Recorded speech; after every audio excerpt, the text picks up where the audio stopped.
Someone a while back asked me to do a video about Gavin McInnes and the Proud Boys, and what I want to say is Gavin McInnes is exactly what I thought he was after researching him a little bit. He's basically an anarchist, okay? Now remember when I said Antifa are not actually communists, they're anarchists, and the role of anarchists is to smash everything up, and then the communists that actually do believe in order, although albeit a perverted order, come in and fix the problems caused by the anarchists. Essentially what Gavin McInnes and the Proud Boys are is they're basically a libertarian Antifa. And the problem with this is they do not believe in the essential order. Now, I'm going to post a video where he talks about how he's not a conservative, but at the end, of course, he says, but I am a conservative, because that's what being a conservative is. Being a conservative is now being an anarchist. Okay, that's not conservatism. But more importantly, what's interesting is what you see is the things that he supports. He wants people to have rights. He wants essentially everything that you require order for. You require strict order for these things, for individual liberties to exist. These individual liberties must first be granted by the state and then enforced by the state. And as I said in a previous video on Peronism, this is something that even Ayn Rand understood. Now, Ayn Rand is like the messiah of libertarianism.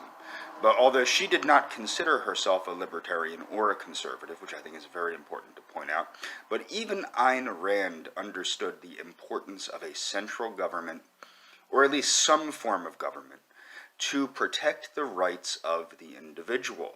You can't have people doing whatever the hell they want, because when you have people doing whatever the hell they want, invariably they're going to get to the point where they're violating the rights of others, okay? So this is important to understand.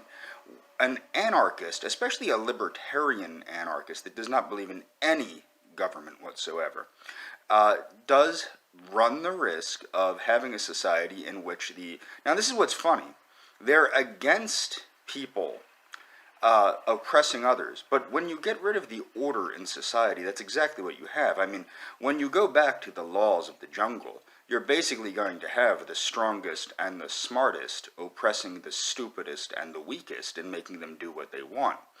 Essentially, what happens eventually is nature cycles, okay?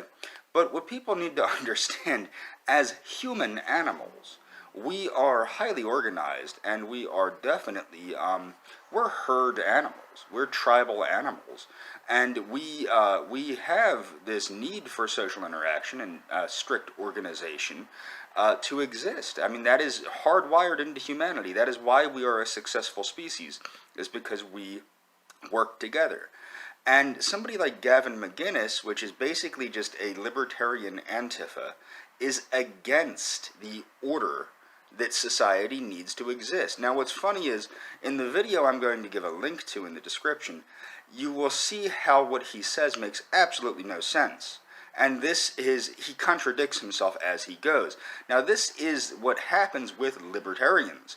They do nothing but contradict themselves.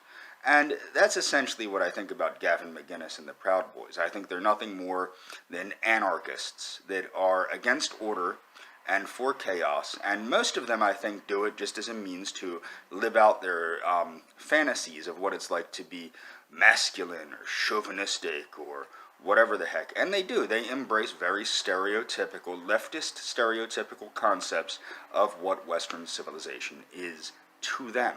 But that is not what Western civilization is.